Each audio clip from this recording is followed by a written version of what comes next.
भाजपच्या दक्षिण गोव्याच्या जागेचा तिढा अजूनही सुटला नाही आहे आणि काल एक बातमी आली की पक्षश्रेष्ठीने तुम्ही दिलेली तिन्ही नावं नाकारलीत आणि एक लेडीज उमेदवार द्या म्हणून सांगितलं आहे. कोण असेल लेडीज उमेदवार? आता आमची कोर टीमची मिटींग आसा आनी त्या नंतर मागीर बाकीच्यो कारण अशें सडनली सांगपाक जायना न्ही. बाकीचो प्रोसेस आसा तो करपाक जाय.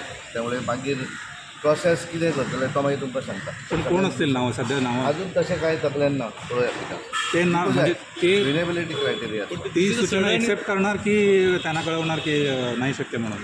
कोणाला पार्टीला काय कळवणार? एक्सेप्ट करणार त्यांची आदेश? कशें आसा की भारतीय जनता पार्टी ही नॅशनल पार्टी आनी त्यामुळे एखादें जेन्ना सांगता पळय ती गोष्ट करपाक सो कॅन्डिडेट तुमच्याकडे असा सावता जशे कोण जिल्हा लेडीज कशें आसा पळय भारतीय जनता पार्टीक जनरली जर ठरलें जाल्यार कितले उमेदवार मेळपाक शकता.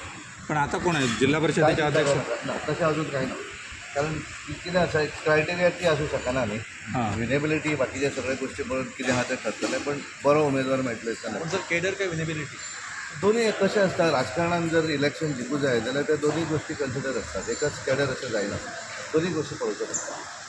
तुमचंही नाव चर्चेत आहे उमेदवारीमध्ये आणि आता अचानक सांगतायत की महिला उमेदवार पाहिजे. काय पक्षाची भूमिका असणार?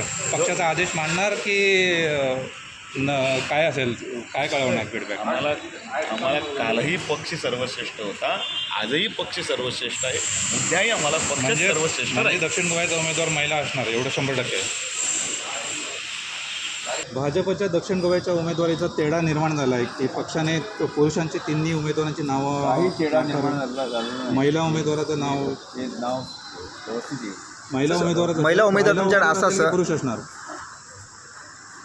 ते डिसाईड करतील ना. पण एखादी पक्ष नेतृत्वाने काय सांगितलं? चांगला समज महिला उमेदवार असेल तो येईल. पण असता तर तुम्ही पहिल्या 5मध्ये नावं पाठवली असेल ना, त्यांची नावं नव्हती ना. जे तुमच्यासारखे निवडणूक लढवायला इच्छुक नव्हते त्यांची नावं त्यांनी घेतली होती.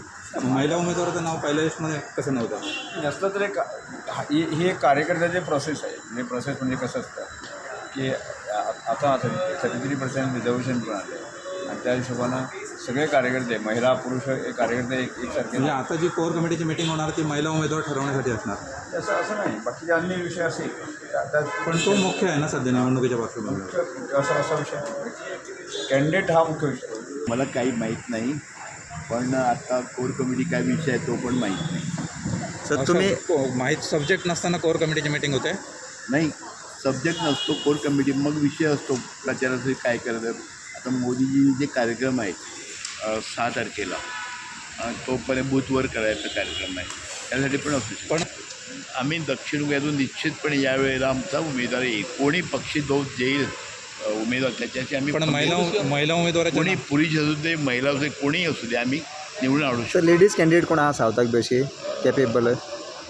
असे खूपच सावता भरपूर लोक लेडीज आहा जेंट्स आहा. कोण नावं पण असे महिलांमध्ये झालं तर कोणाची नावं? नाही मी सांगू शकत नाही काय.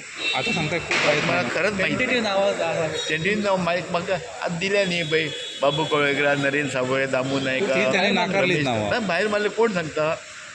भायर मारले नाही कोण. ही हवा आहे फक्त मला तर वाटत नाही. Subscribe Prudent social media channel and press bell icon for latest notifications.